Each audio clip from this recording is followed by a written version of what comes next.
Budapest is a beautiful city, and how better to get acquainted than with a quick sightseeing cruise on the river.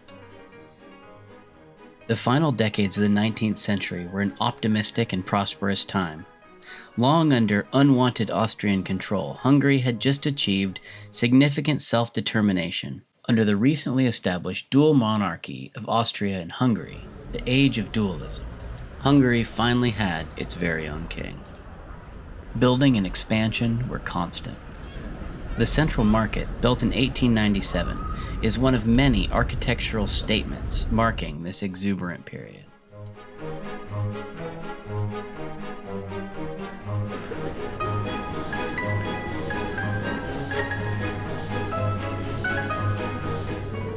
And it was in this market, in the Panorama Bar, that we tried goulash and chicken paprikash for the first time in Budapest. That's good.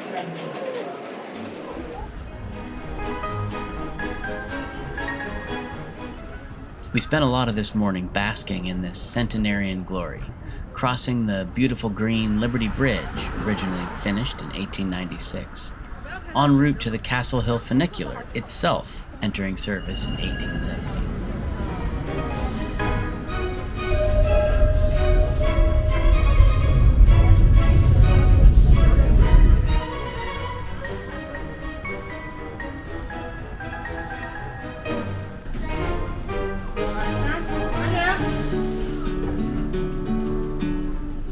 Among the nearly limitless joys of a funicular are, of course, the beautiful views that we enjoyed on our way up Castle Hill, where literally the seat of Hungarian power lies today, as the president's house, the current president of Hungary, is right outside the top of the funicular.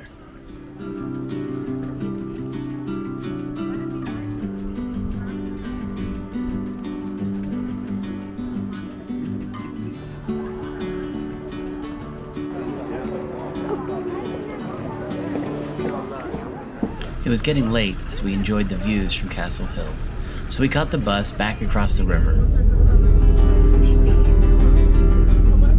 to Lego Lions and the dazzling streets of Budapest at midnight.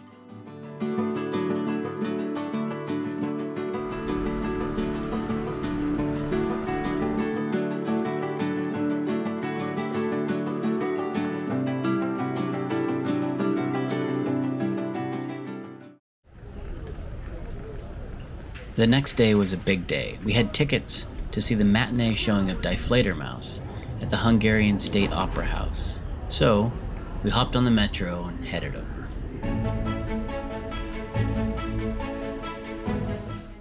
Does the performance of a great Viennese opera in Hungarian reflect something of the glory of the dualistic time when the opera house itself was built?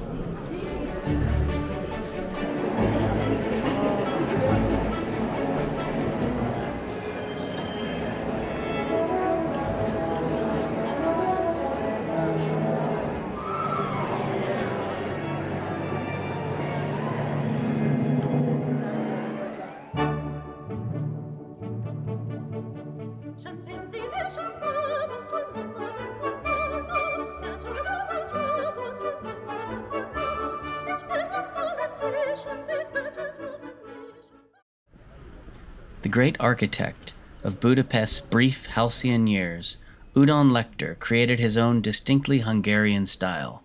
This, the former post office savings bank, is a prime example.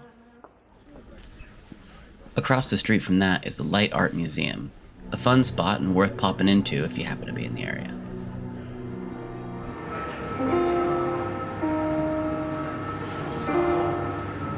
This was one of our favorites. A frame of LED light and a smoke machine makes for some mysterious effects.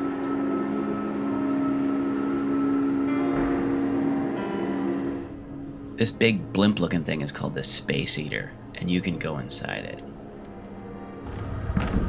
Let's go in the Space Eater.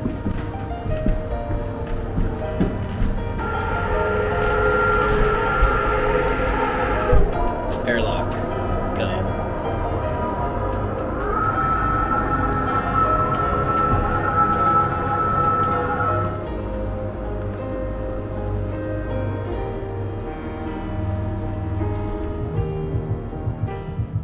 Tomorrow we'll explore Budapest's difficult 20th century history with a tour of the Jewish quarter. But until then, it's just another beautiful night in Budapest.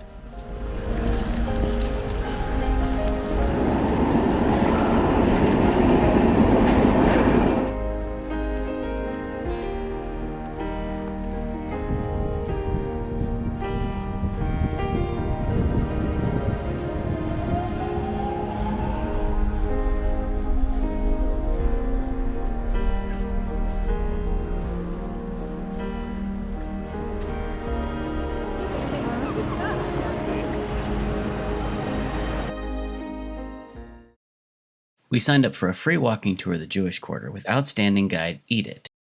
We'll start the story. Under Habsburg rule in the 19th century, symbolized by the statue of Queen Elizabeth, or Sisi, religious tolerance was the official policy of Franz Joseph's empire, and the Jewish community flourished. It was in these years when the great Doheny Street Synagogue was built.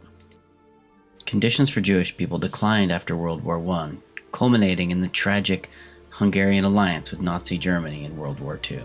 This sculpture stands in the memory of the over 400,000 Hungarian Jews murdered in the Holocaust. Thousands of these brass stumbling stones mark the former residences of victims. Only a fragment remains of the old ghetto wall where thousands lived in fear until being liberated by the Soviets at the end of World War II, who of course brought their own brand of communist oppression lasting until 1989. Now a free democracy, Hungary thrives in the 21st century, certain not to forget its past.